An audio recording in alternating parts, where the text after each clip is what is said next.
Bien chers amis de Café Évangile, Jésus leur dit, apportez donc de ces poissons que vous venez de prendre. Simon-Pierre remonta et tira jusqu'à terre le filet plein de gros poissons. Il y en avait 153. Et malgré cette quantité, le filet ne s'était pas déchiré. Jésus leur dit alors, venez manger. Aucun des disciples n'osait lui demander, qui es-tu? Il savait que c'était le Seigneur. Jésus s'approche, il prend le pain et le leur donne. Et de même pour le poisson. C'était la 3e fois que Jésus ressuscité d'entre les morts se manifestait à ses disciples. Chers amis, quelle est la finalité des apparitions du ressuscité à ses disciples? Il y a un message très profond derrière les apparitions. Et ces apparitions ne sont pas seulement une apparition de courtoisie pour dire à ses disciples, je suis revenu à la vie. C'est comment? Les apparitions ne sont pas des rencontres de courtoisie. Quel est le message de fond? Pour comprendre le message de fond des apparitions du ressuscité, il est très important d'avoir cette capacité de pouvoir relationner toute la vie du Christ avec ces dernières réalités des apparitions.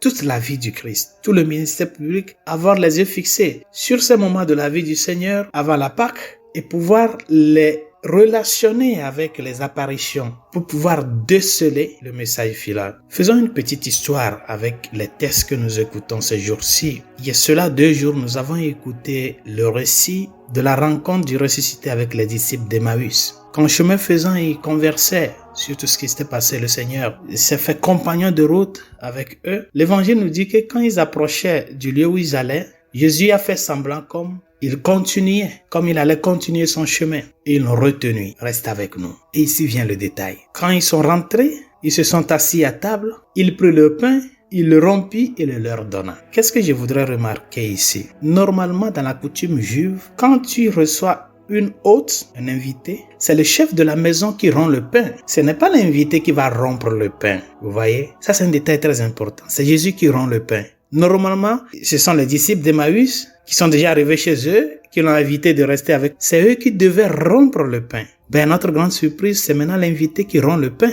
Et là, ils l'ont reconnu. Hier, dans l'évangile qui est la suite du passage des disciples d'Emmaüs, un autre détail se présente. Quand le ressuscité est apparu pour dissiper les doutes des disciples sur sa résurrection, il leur a montré ses plaies. Et ensuite, il leur a demandé s'ils ont quelque chose à manger. Et l'évangile nous dit qu'ils lui ont présenté un morceau de poisson braisé. Curieux, n'est-ce pas?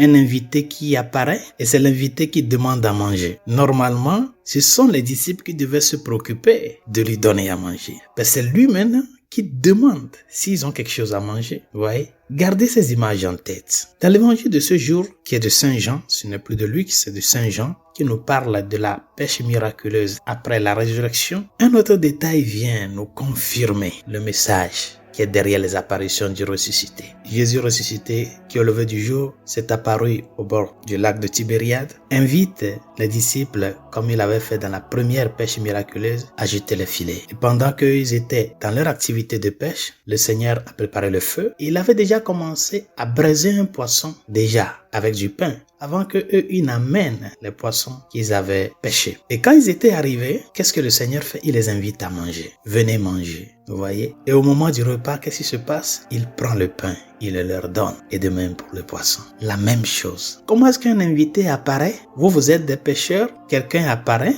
et cette personne vous donne des ordres, vous l'avez fait. Et immédiatement à la suite, cette personne prépare et vous invite à manger. L'invité qui vous invite à manger à vous. Ces détails-là, chers amis, sont très importantes pour comprendre le message du ressuscité. Le Christ ressuscité apparaît avec un corps glorieux, ce corps qui est transformé. Et c'est cette transformation à laquelle nous sommes tous appelés. Et lui qui reconnaissant que c'est en lui que notre salut va parvenir à son achèvement, c'est lui qui nous prépare la table. C'est lui qui nous invite. C'est lui qui se préoccupe pour nous. Et dans tous ces moments de repas, c'est l'image du peuple de Dieu. C'est l'image de l'humanité qui est appelée à venir s'asseoir à la table du Christ et à nous laisser qu'il nous donne à manger afin que ce que nous recevons de lui puisse transformer notre corps en son corps glorieux. Le ressuscité, chers amis, vient à nous pour que, de la même manière qu'il brille de la lumière divine, que nous, pour qui il a donné la vie, nous aussi nous puissions briller de cette lumière divine. Il y a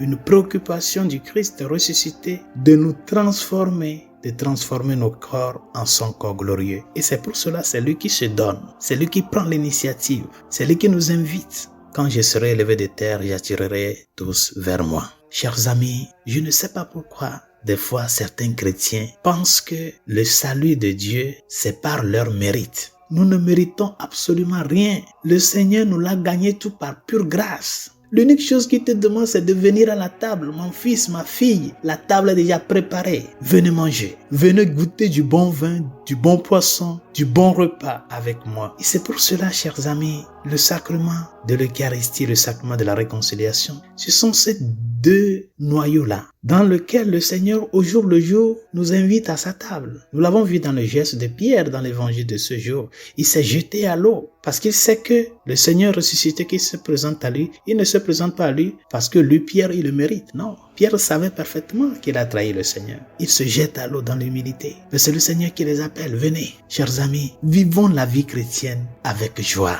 avec action de grâce, avec reconnaissance à Dieu. Reviens à la messe, reviens à la table sainte, reviens à la pratique des sacrements. Le Seigneur te l'a gagné tout. L'unique chose qu'il te demande, c'est de ne pas fermer la porte de ton cœur et de ta vie à lui. Nous sommes tous invités aux noces de l'agneau. Apprenons à vivre notre vie comme chrétiens dans la joie. Parce que le ressuscité nous l'a gagné tout. Et l'unique chose qu'il attend de nous, c'est que la mission que le Père lui a demandé de sauver tous ces âmes-là, qu'aucun et qu'aucune de ces petits ne soit perdu. Et pour que cette mission puisse parvenir aux confins de la terre, il le manifeste déjà avec les disciples. Maintenant, vous n'êtes plus appelés seulement à pêcher dans cette petite terre de Galilée, mais votre pêche doit aller plus loin, dans tous les confins de la terre. Chers amis, nous sommes le peuple de l'alliance, le peuple de l'accomplissement. Nous sommes le peuple du ressuscité. Écoutons l'appel du Seigneur qu'il dirige à tout un chacun de nous. Venez manger. Et quand il te pose la question, as-tu quelque chose de préparé à manger? Dis-lui que oui. Donne-lui ta vie. Même si c'est un poisson de 3 jours, il veut juste que tu lui présentes quelque chose. Parce qu'en te présentant comme ce poisson braisé-là, même si c'est pas dans les bonnes conditions, il est prêt à transformer ton corps-là en son corps glorieux. Mais l'essentiel, c'est que nous puissions reconnaître cette soif de Dieu, de nous faire nouveaux en lui qui est la vie, la résurrection et le bonheur. Bonne journée. Dieu vous bénisse.